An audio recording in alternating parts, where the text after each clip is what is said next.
waterkeeper has to be the spokesperson for their water body. And they have to have a boat. When you're boating on your body of water, it instills in you almost subliminally a knowledge about that body of water. And you get closer to it and you understand the ebbs and flows. So not only is it a physical tool, it's also a spiritual tool. It connects us to the water. Somebody has to be the mind, the voice, the spirit, the conscience. And Joe Payne, our baykeeper, has been such for, 22 years now. A baykeeper without a boat is kind of an oxymoron. Coming on board as president and seeing that the boat was getting on in years, I made it one of my priorities to get with the board and get with the community and see if we couldn't upgrade our equipment for the next 20 years.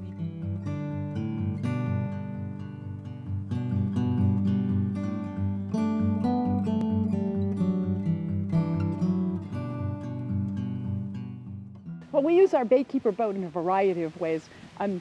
Perhaps first and foremost, it's a safe platform for doing our scientific work.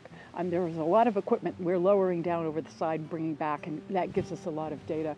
So we've been doing this testing of Casco Bay year-round, doing this water column profile test. One of the things that we've been doing over the years is supporting other researchers, and this newer vessel has a lot more amenities to provide to other researchers. But we also use the boat as a public relations platform. We can do a lot of one-on-one education or education with key groups of policymakers, as well as donors and volunteers and friends of the Bay. And then Joe, of course, as baykeeper, can use that boat to investigate anything that we get word about that needs to be looked at. A key thing for Friends of Casco Bay is that we have a boat. And that really makes our activities, our approach, different than a lot of other environmental organizations. We can go out on the water, collect data, look at that data, and make decisions based on the facts as we see them.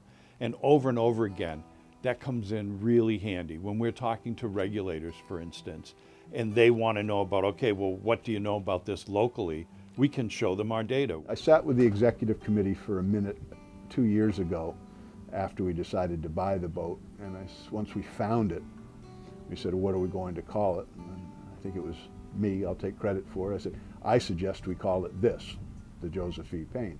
And everybody said, yup, and the rest is history.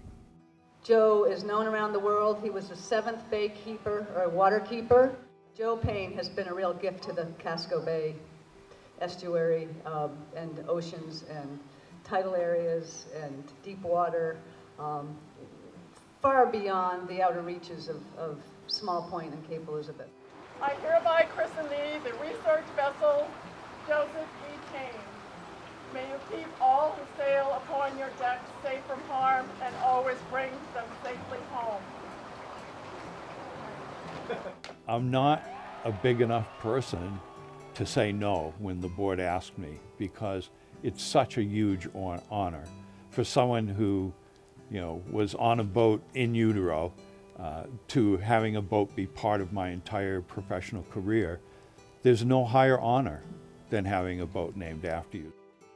We're really grateful to have this new boat, and it's beautiful. So when you see it on the water with a big Casco Baykeeper on the side of it, make sure that you realize that you really kind of own a piece of that. It belongs to everyone. We're just out there doing the work.